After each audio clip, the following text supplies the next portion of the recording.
Sitting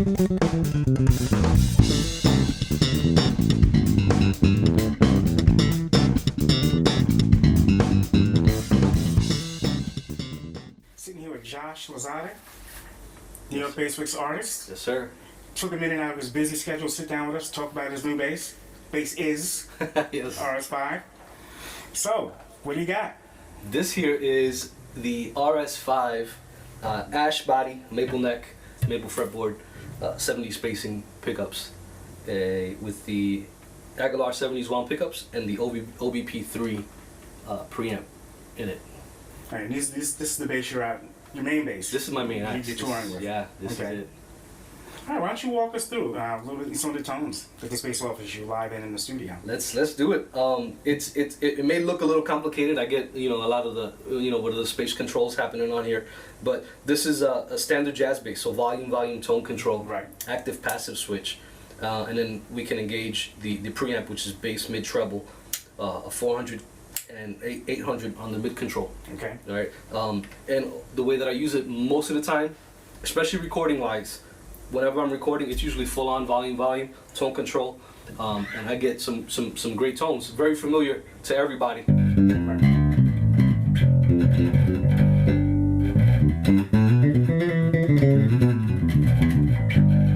Right? So that's kind of what I'm normally going for when I'm recording to serve the song. Right. My favorite, and what I'm able to eventually push onto the producer and the engineer. I keep the back pickup full on, and I'll roll off on the front pickup just a hair, Right. just so I can get a little bit more, just a little bit more percussiveness. Right. It sits a lot better in the mix, and it just for me that's the tone that I want to go for.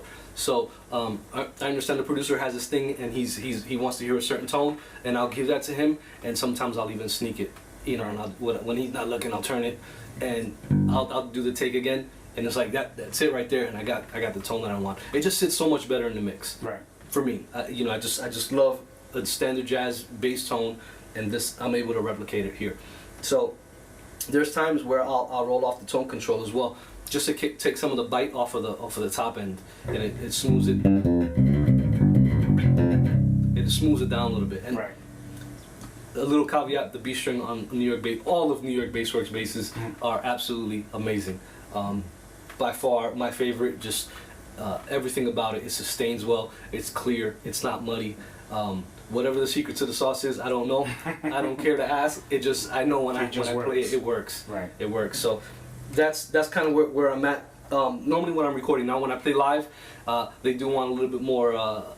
They want more output from me. Right. And so I'll just kick in the preamp, and again, that's everything is set flat right now. Not much difference to You're passive. my passive. Okay. Exactly. Right. So now I'm active. And what I normally do is I'll boost up the bass some. I'll come boost up the mid range a little bit more than what I did for the bass, and a little bit on the treble side. And that's normally. So I'm getting a lot more up front. There's beautiful clarity on the high end. It's not this sizzle that's happening. It just brings out the top end a little bit more. And I love to hear just some of the grit and the grind from the frets. Right. On that top end. It's not hurting anyone. It helps, actually it helps me stand out a little bit more in the mix when I kind of dig into it a little bit more. So again, I do the same thing when I engage the preamp. I roll off on the neck pickup a little bit, and it's a little bit more percussive. It's a lot more defined, and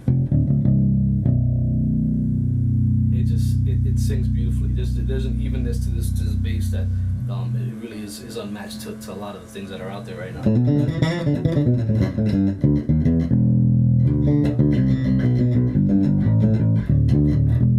Right, and so that's normally my live mode situation, EQ wise. And if I wanted to slap, some things that I do require some slapping, full on both volume controls. Everything else really stays the same.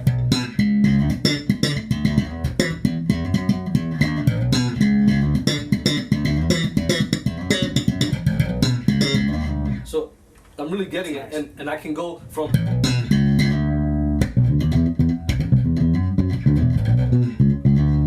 So I'm playing fingerstyle and slapping. There's not this crazy amount of distance of volume, and I don't have to start adjusting controls. I can literally go.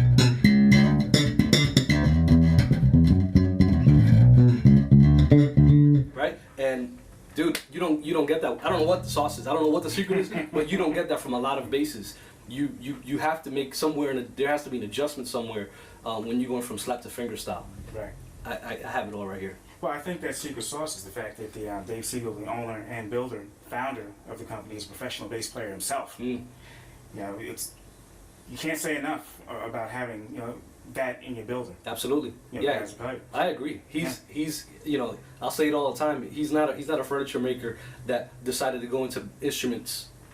This David Siegel is an amazing bass player. He's an amazing bass player. I love to just come sit down and just listen to him play. Fretted bass, fretless bass. It's just his tone, his feel.